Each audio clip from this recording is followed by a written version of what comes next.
स्थित धर्म सत श्रद्धालु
समय और श्रम व्यर्थ ही जाएगा।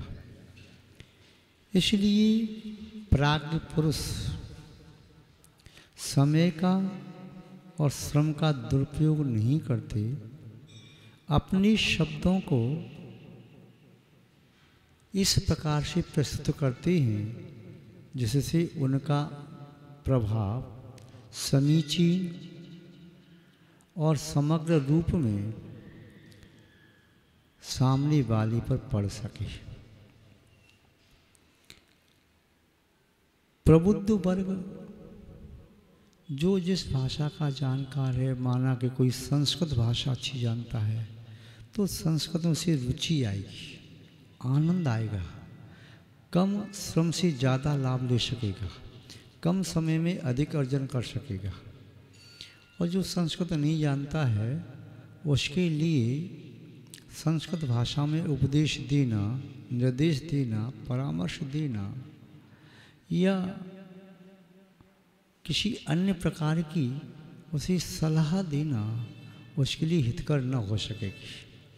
संभव है वो है उसमें से जो ग्रहण करना चाहिए ग्रहण न कर पाए और जो अनर्थकारी भाव है उसे ग्रहण कर ले।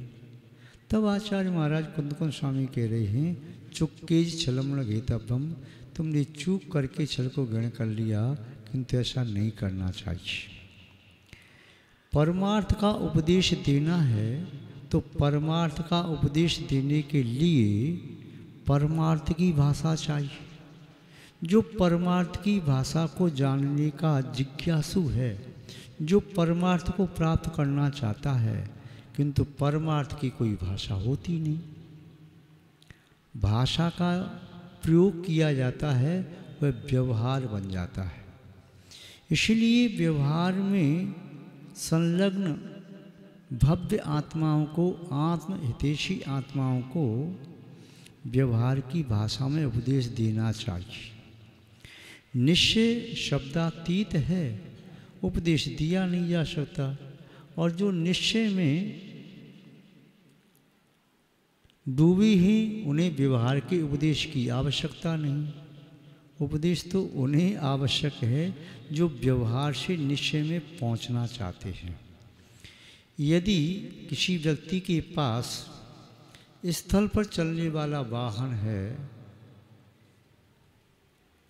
वायु मार्ग की यात्रा कराने वाला वाहन नहीं है, तब वायु मार्ग का संचालन करने वाले पायलट की क्या आवश्यकता।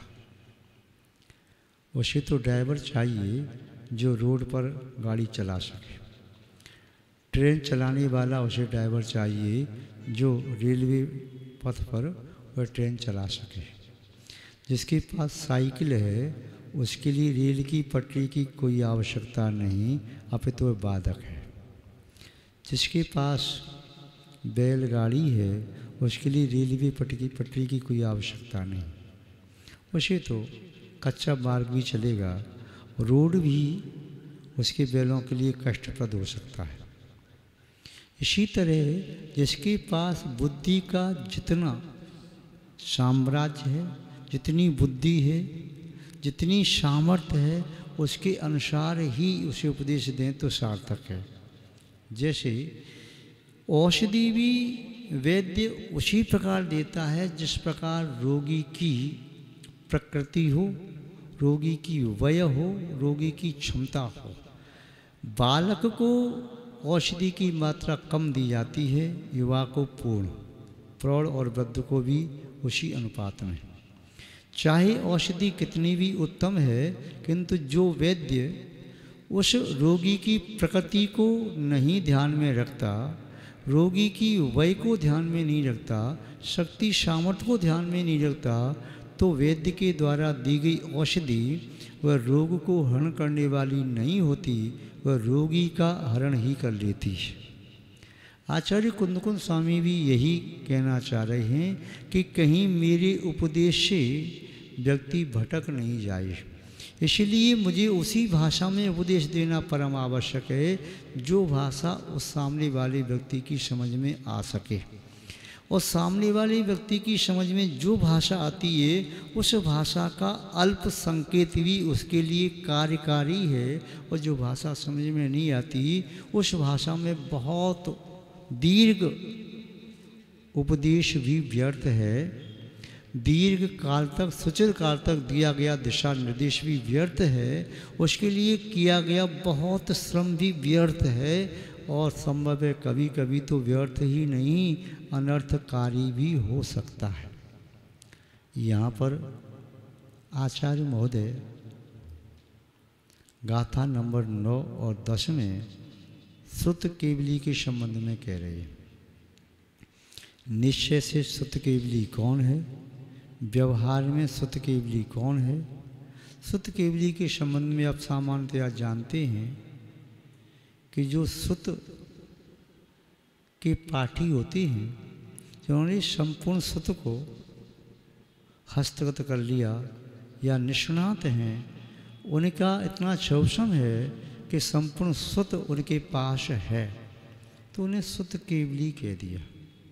केवली प्रभु जो होते हैं वे 4 घातिया कर्मों से रहित होते हैं।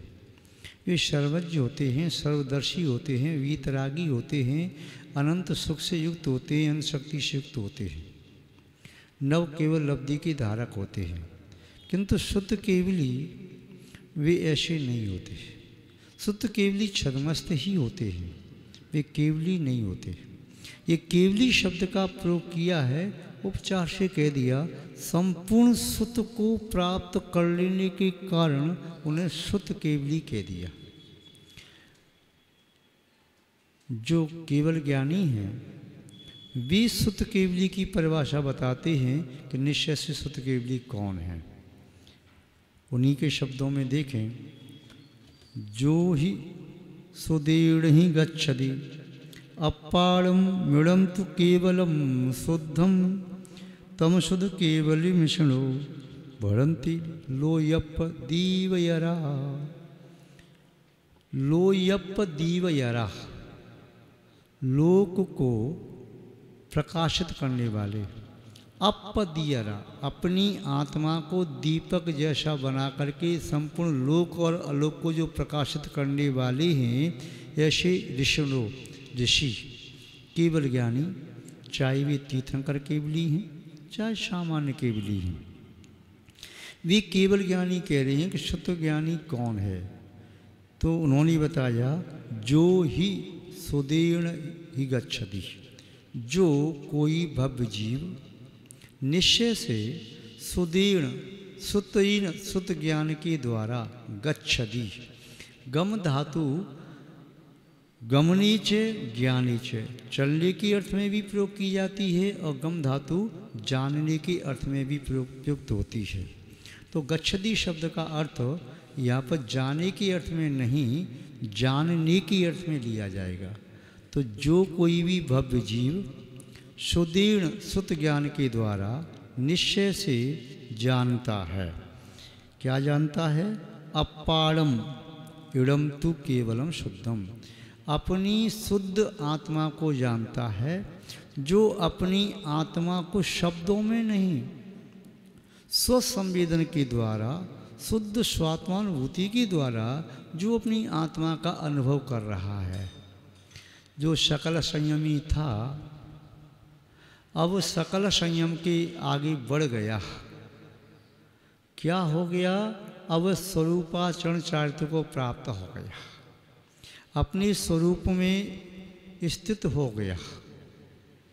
विद्वतवर दौलतराम जी की पंक्ति आप पढ़ते हैं, यूं है सकल संयम चरित, सुनिए स्वरूपाचरण अब, जिस होत प्रकटे आपनी निध, मिटे परिप्रवृत्त सब।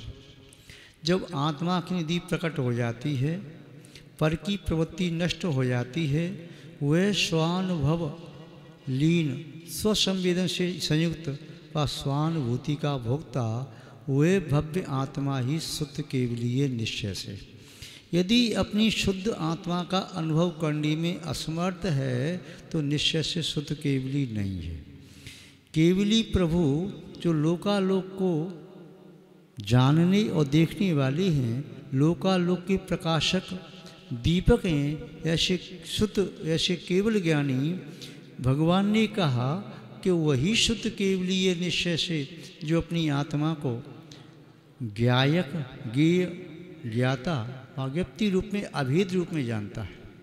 वह दशा अलग है जहाँ ध्यान ध्याता ध्येय को न विकल्प बच भीदन, जहाँ चिद भाव कर्म चिदेश करता चेतना क्रिया तहाँ। ऐसी वह अभिन्न अवस्था है, अभिन्न, अक्षीण, अखंड, अभेद। और वह आत्मा जो है स्वानुभव के गम्य है, इंद्रिय अगोचर है। वे आत्मा शब्दातीत है, वे आत्मा अन्य द्रव्य से पृथक है। वह चेतना, चेतना के द्वारा अनुभव करने के योग्य है, जो अनुभव करने की उस कार्य में संलग्न है, उस क्रिया से परिणित है। उसी समय वह शुद्ध केवली है निश्चय से। यदि उस अवस्था से नीचे आ गया तो निश्चय से शुद्ध केवली नहीं है। व्यवहार से शुद्ध केवली भले ही रहा आए, किंतु निश्चय से नहीं है। ऐसा केवल ज्ञानी कह रहे हैं जो सर्व द्रव्य गुण पर्याय को एक साथ जानते और देखते हैं, जो उन्हें जानते देखते हुए भी अपनी आत्मा में लीन रहते हैं, संपूर्ण ज्ञेय को जानते हैं, संपूर्ण दृश्यमान व अदृश्यमान को देखते हैं, क्योंकि पदार्थों की ज्ञेयपने या दृश्यपने से उनका संबंध नहीं, उनके जानने देखने का संबंध अपनी निर्मल आत्मा से है। आत्मा में इतनी निर्मलता आ गई कि समस्त पदार्थ उसमें झलकने लगे। जैसे सामने दर्पण रखा हुआ हो तो दर्पण में सामने वाली वस्तु प्रतिबिंबित होती झलकती है। दर्पण में जो वस्तु झलक रही है वह मूर्तमान है। अमूर्तमान, अमूर्तमान आपको दिखाई नहीं दे रही, क्योंकि आपकी जो चक्षु हैं, नेत्र हैं, वह मूर्तमान को देख सकती है, अमूर्तमान को नहीं देख सकती। तो दर्पण मूर्तमान को दिखाता है, अमूर्तमान को नहीं। आपकी चक्षु इंद्रिय भी मूर्तमान को देख सकती है, अमूर्तमान को नहीं। अब वह दर्पण अमूर्तमान को दिखाएगा तो अमूर्त रूप में ही तो दिखाएगा, मूर्त रूप में कैसे दिखा देगा? और जब अमूर्त रूप में दिखाएगा और अमूर्त को ग्रहण करने में आपकी चक्षु इंद्रिय असमर्थ है, इसलिए आप कहते हैं कि दर्पण तो मूर्तमान को दिखाता है, अमूर्त को नहीं दिखा रहा। यदि वह अमूर्त को भी दिखा रहा हो तो आप देखोगे कैसे? अमूर्तमान को आपकी आत्मा भी दिखा रही है। आपकी आत्मा में अमूर्तमान और मूर्तमान सभी पदार्थ दृष्टिगोचर होते हैं। जब योगी ध्यान में संलग्न होता है, आत्मस्थ होता है, तब संसार के बहुत सारे अनुभव उसे होने लगते हैं। जिस व्यक्ति की कषाएं शांत हैं, विषय वासना नहीं है, जिसका मन शुद्ध है, इंद्रियों का दास नहीं है, ऐसा कोई भी साधक योगी कई बार उसे ऐसे आभास होते हैं, उसके मुख से सत्य वचन निश्चित हो जाते हैं। वह किसी के बारे में कहे कि तुम्हारा काम ऐसे हो जाएगा, तुम्हारा ऐसा हो सकता है, वैसा हो सकता है, ऐसा हो सकता है, तो उसने कुछ जानबूझ के नहीं कहा, उसके अनुभव में जैसा आया वैसा कह दिया और सत्य भी हो जाता है। किंतु जो परम वीतरागी हैं, जिनकी चेतना मोहनीय कर्म, ज्ञाना वर्ण कर्म, दर्शना वर्ण कर्म, अंतराय कर्म से रहित हो गई है, उनकी आत्मा कितनी निर्मल और परिशुद्ध हो गई होगी। उनकी आत्मा में झलकने वाला जो भी दृश्य अदृश्यमान पदार्थ है वह ज्यों की त्यों है, उसमें कहीं भी अंतर नहीं होता। तो ऐसे लोकालोक प्रकाशक चैतन्य दीपक केवली भगवान कह रहे हैं कि जो आत्मा आत्मा में लीन है, जो आत्मा आत्मा का अनुभव कर रही है, जिस आत्मा में अनात्मा का किंचित भी अनुभव नहीं है, जो आत्मा अनात्मा से एकदम पृथक है, चाहे अभी अघातिया कर्मों से बंधी हुई भी है, फिर भी बंदी होने पर भी उन अघातिया कर्मों का अनुभव नहीं कर रही, वह अपनी शुद्ध आत्मा का अनुभव कर रही है। वही आत्मा शुद्ध केवली है। जो शुद्ध केवली होते हैं वही शुक्ल ध्यान को प्राप्त करने में समर्थ होते हैं। जो शुद्ध केवली होते हैं वही श्रेणी पर चढ़ पाते हैं। जो शुद्ध केवली होते हैं वही कर्मों को उपशांत व क्षय करने में समर्थ होते हैं। तो इस प्रकार निश्चय से शुद्ध केवली का स्वरूप यहाँ पर आचार्य भगवान कुंदकुंद स्वामी जी ने बताया। 10वीं गाथा में भी शुद्ध केवली का स्वरूप ही बता रहे हैं, किंतु व्यवहार की अपेक्षा से बता रहे हैं। और 10वीं गाथा में आचार्य महोदय कह रहे हैं, जो सुदृणाणम सब्वम जानदि शुद्ध केवली तमाहुजिणा सुदृणाणमाद सब्वम जम्मा शुद्ध केवली तमहा। आचार्य महोदय कहते हैं, जो सुदृणाणम सब्बम जानदि शुद्ध केवली केवलिम आहु जिना। जिना जिनेन्द्र भगवान आहु कहते हैं केवली। किसे केवली कहते हैं? जो सुदृणाणम सब्बम, जिसने संपूर्ण द्रव्य शुद्ध ज्ञान को प्राप्त कर लिया। जितने भी द्वादशांग के अक्षर हैं, शब्द हैं, जितना भी द्वादशांग है और द्वादशांग के बाद अंग वाहे भी है, वो सब को भी इसने प्राप्त कर लिया, जान लिया। जो जानता है शुद्ध केवली, वह शुद्ध केवली है। अब उन शुद्ध केवली के ज्ञान से एक भी अक्षर बाहर नहीं, एक भी शब्द बाहर नहीं, 12 अंग में से कुछ भी शेष नहीं। समग्र ज्ञान उनकी चेतना में प्रकट है।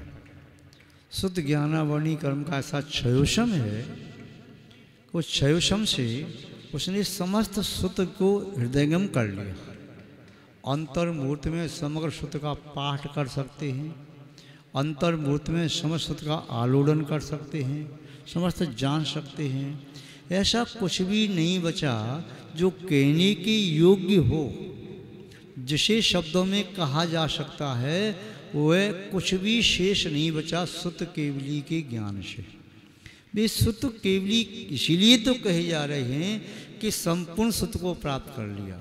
केवल ज्ञानी तो अनंत ज्ञान को प्राप्त कर लेते हैं। उस अनंत ज्ञान में समग्र ज्ञान समाये हुए हैं, किंतु जो 4 ज्ञान है क्षयोषम के, केवल ज्ञानी का ज्ञान छायक है, अतः उनके पास अनंत ज्ञान है। किंतु शुद्ध केवली का ज्ञान क्षयोषमिक है, किंतु उन्होंने जो कुछ भी जानने योग्य विषय है, उस विषय को शब्द में कहा जा सकता है, वह समग्र शब्द ज्ञान उन्होंने प्राप्त कर लिया। इसलिए जिंद भगवान उन्हें द्रव्य शुद्ध केवली कहते हैं। किंतु द्रव्य शुद्ध केवली भाव शुद्ध केवली से पृथक नहीं है। जैसे जल और जल का जलत्व, जल की शीतलता, जल के अन्य अन्य कार्य जल से अलग नहीं है। जैसे किसी भी द्रव्य में उसका द्रव्यत्व है, उसके अस्तित्व वस्तुत्व आदि गुण हैं, उनसे पृथक नहीं है। ऐसे ही जो द्रव्य शुद्ध केवली बन गई, वे नियम से भाव शुद्ध केवली भी होते हैं।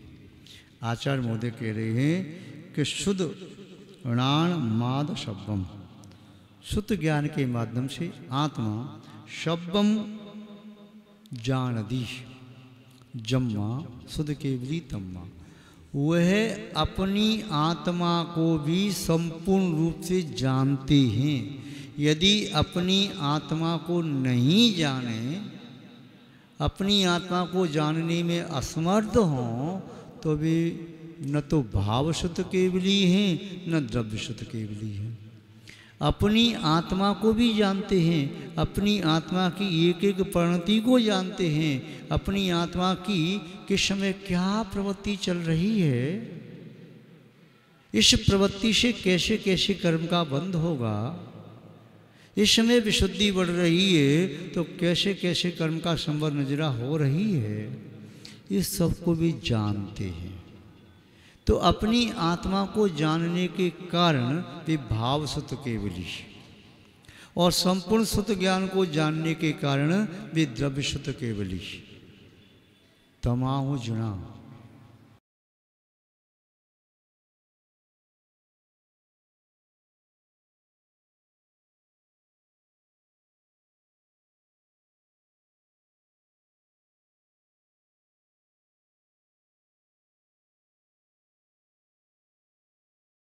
कर पाया।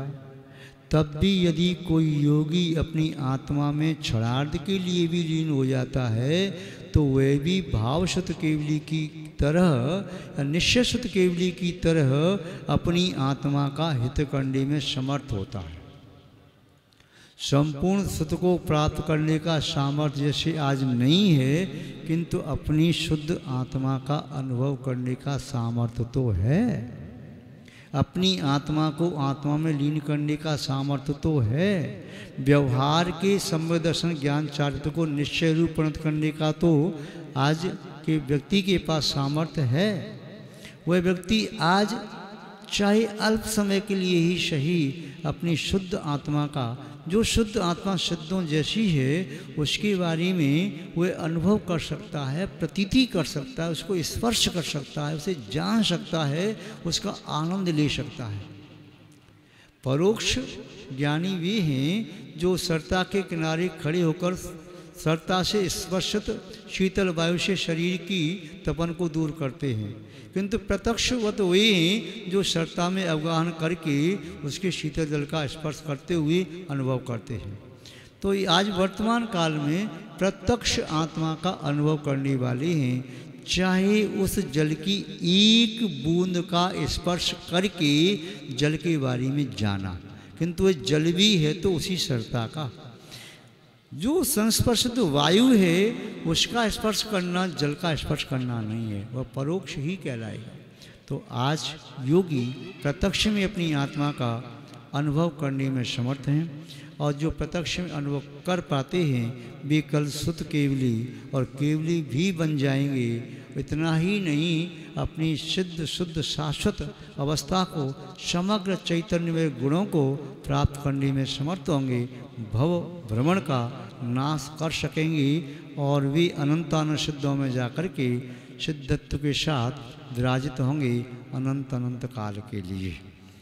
बस आपके प्रति अंतरंग में यही भावना प्रादुर्भूत हो रही है कि आप सभी अपने ज्ञानावणी कर्म का शोषण बढ़ाते हुए अपने मोहनीय कर्म को दबाएं।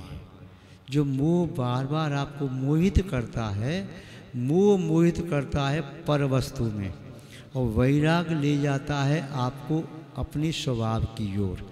वैरागी का वाहन जिसके पास नहीं, वह स्वभाव की ओर गति नहीं कर सकता। जिसके पास मोह का सबल स्तंभ है, अर्गला है, सांकल है, बेड़ी है, ऐसा व्यक्ति अपने स्वभाव की ओर दृष्टिपात भी नहीं कर सकता, स्वभाव को सुनने की इच्छा भी नहीं करता, स्वभाव को जानने का पुरुषार्थ नहीं करता। तो मोह बड़ा विचित्र है। यह चित्त के नेत्रों पर पट्टी बांध देता है। ये आत्मा की परिणति को सुप्त और शून्य कर देता है। इसलिए देव शास्त्र गुरु की सन्निधि को प्राप्त करके मोह को कम करो, कषायों का शमन करो, इंद्रियों का दमन करो और इस मिथ्यात्व को विगलित करो। सम्यक ज्ञान की ओर आगे बढ़ो।